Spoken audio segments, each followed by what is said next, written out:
હજુ તો ગુજરાતમાં વરસાદે ધમાકેદાર એન્ટ્રી મારી, પરંતુ હવે શું ચોમાસું અચાનક ગાયબ થઈ જશે? સુરતથી લઈ અને સૌરાષ્ટ્ર સુધી વરસાદે તબાહી મચાવી, રસ્તાઓ નદી બની ગયા, લોકો વરસાદથી બચવાની પ્રાર્થના કરી રહ્યા હતા. પણ હવે સ્થિતિ એકદમ ઉલટી થવાની છે, કારણ કે હવામાન વિભાગ અને હવામાન નિષ્ણાતો ચેતવણી આપી રહ્યા છે કે અલ નીનો ફરી સક્રિય થઈ રહ્યું છે, જેના કારણે આગામી દિવસોમાં ગુજરાત સહિત દેશના અનેક વિસ્તારોમાં વરસાદ લાંબા સમય માટે અટકી શકે છે. તો શું વરસાદ માટે ફરી રાહ જોવાનો સમય આવી ગયો છે? શું ખેડૂતોની ચિંતા વધશે? અને ગુજરાતમાં ક્યાં સુધી વરસાદનો બ્રેક રહેશે? છેલ્લા 9 થી 10 દિવસ દરમિયાન ગુજરાત સહિત દેશના અનેક રાજ્યોમાં વરસાદે ધમાકેદાર બેટિંગ કરી હતી. સુરત, સૌરાષ્ટ્ર, મહારાષ્ટ્ર, દિલ્હી, ઉત્તર પ્રદેશ અને પશ્ચિમ બંગાળ જેવા વિસ્તારોમાં ભારે વરસાદ પડ્યો. ક્યાંક લોકોને ગરમીમાંથી રાહત મળી તો ક્યાંક વરસાદે પૂર જેવી સ્થિતિ કરી દીધી. પરંતુ હવે આ જ વરસાદ અચાનક બ્રેક લેવા જઈ રહ્યો છે. હવામાન વિભાગના જણાવ્યા મુજબ બંગાળની ખાડીમાં બનેલી લો પ્રેશરની સિસ્ટમ હવે નબળી પડી ગઈ છે. તેના કારણે વરસાદ લાવતા વાદળો ધીમે ધીમે વિખેરાઈ રહ્યા છે. સેટેલાઇટ તસવીરોમાં પણ દેશના મોટાભાગના ચોમાસાના પટ્ટામાં વાદળો ઓછા થતા જોવા મળી રહ્યા છે. આ સ્થિતિ વચ્ચે ફરી એકવાર અલ નીનો સક્રિય બનતો જોવા મળી રહ્યો છે.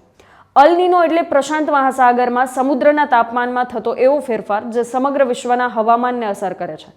ભારત માટે તેની સૌથી મોટી અસર એ છે કે ચોમાસું નબળું પડી શકે છે અને વરસાદમાં લાંબો બ્રેક જોવા મળી શકે છે. હવામાન વિભાગના અંદાજ પ્રમાણે 10 જુલાઈથી 15 જુલાઈ વચ્ચે ઉત્તર, પશ્ચિમ અને મધ્ય ભારત સહિત ગુજરાતમાં વરસાદમાં લાંબો વિરામ આવી શકે છે. એટલે કે આગામી કેટલાક દિવસો દરમિયાન ભારે વરસાદની શક્યતાઓ ખૂબ ઓછી રહેશે. હવામાન નિષ્ણાત આંબાલાલ પટેલે પણ આવી જ આગાહી કરી છે. તેમના જણાવ્યા મુજબ હવે લગભગ 2 અઠવાડિયા સુધી વરસાદ ખેંચાઈ શકે છે. જોકે તારીખ 13 અને 14 જુલાઈ દરમિયાન બંગાળની ખાડીમાં નવી સિસ્ટમ સક્રિય થવાની શક્યતાઓ છે અને જો તે મજબૂત બનશે તો 17 જુલાઈ બાદ ફરીથી વરસાદનું જોર વધી શકે છે. એટલે હાલનો વરસાદનો બ્રેક છે કાયમી નહીં હોય, પરંતુ આગામી થોડા દિવસો માટે ચોમાસું નબળું રહેવાની શક્યતાઓ છે. હવે વાત કરીએ ગુજરાતની. સૌરાષ્ટ્ર અને કચ્છમાં આગામી અઠવાડિયામાં મોટાભાગના વિસ્તારોમાં સૂકું વાતાવરણ રહેવાની શક્યતા છે. માત્ર એક જ જગ્યાએ સામાન્ય ઝાપટા પડી શકે છે. ઉત્તર અને મધ્ય ગુજરાતમાં અમદાવાદ, ગાંધીનગર, મહેસાણા, બનાસકાંઠા, આણંદ અને વડોદરા જેવા વિસ્તારોમાં પણ ભારે વરસાદની કોઈ ખાસ સંભાવના નથી. વાદળછાયું વાતાવરણ રહેશે, પરંતુ વરસાદ મર્યાદિત રહી શકે છે. દક્ષિણ ગુજરાતમાં વલસાડ, નવસારી, ડાંગ અને તાપી જિલ્લામાં શરૂઆતના 1-2 દિવસ હળવો વરસાદ રહી શકે છે, પરંતુ ત્યારબાદ ત્યાં પણ વરસાદની તીવ્રતા ઘટી જશે. IMDના માસિક અંદાજ મુજબ જુલાઈમાં શરૂઆતના સારા વરસાદ છતાં સમગ્ર મહિનાનો કુલ વરસાદ સામાન્ય કરતાં માત્ર 94% રહેવાની સંભાવના છે. એટલે કે મહિનાના બાકીના દિવસોમાં વરસાદ ઓછો રહેવાની શક્યતા છે. સૌથી મોટી ચિંતા ખેડૂતો માટે છે. ભારતમાં ખરીફ પાકનો મોટો ભાગ વરસાદ પર આધારિત છે. જોકે વરસાદ લાંબા સમય સુધી ખેંચાય તો ડાંગર, કપાસ, કઠોળ, તેલીબિયા જેવા પાક પર સીધી અસર પડી શકે છે.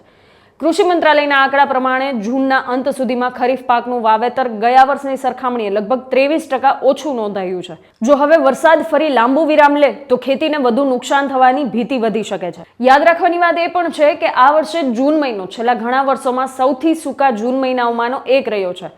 ચોમાસું કેરળમાં પહોંચ્યા પછી લગભગ 3 અઠવાડિયા સુધી તેની ગતિ અટકી ગઈ હતી અને હવે ફરી એકવાર એવી જ સ્થિતિ સર્જાવાની આશંકા વ્યક્ત કરવામાં આવી રહી છે. તો કુલ મળીને કહી શકાય કે છેલ્લા કેટલાક દિવસોમાં પડેલો ધમાકેદાર વરસાદ જોઈને એવું માનવું કે હવે આખું ચોમાસું આવું જ રહેશે, કદાચ આ મોટી ભૂલ સાબિત થઈ શકે છે. આગામી થોડા દિવસો દરમિયાન વરસાદમાં લાંબો બ્રેક જોવા મળી શકે છે. જોકે 17 જુલાઈ બાદ બંગાળની ખાડીમાં બનનારી નવી સિસ્ટમ પર સૌની નજર રહેશે.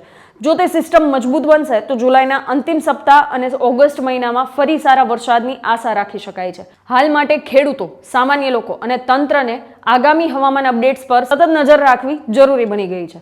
અને આવી જ વધુ અપડેટ્સ માટે જોડાયેલા રહો સ્વરાજ સાથે. ખેડૂત ભાઈઓ છે ખેતરમાં ડ્રોન ઉડાવતા હોય છે ત્યારે આપણે એક પ્રશ્ન સતાવતો હોય છે કે જે આપણે અત્યાર સુધી GPS ટેકનોલોજી વાળા ડ્રોન વાપર્યા છે, જેથી કરીને મોબાઈલ ટાવર છે અથવા તો હાઈ ટેન્શન લાઈન પસાર થતી હોય, કોઈ વૃક્ષો હોય, ત્યારે જે GPS ટેકનોલોજી વાળા ડ્રોન છે એમાં ટકરાય અને ટ્રેસ થાય છે.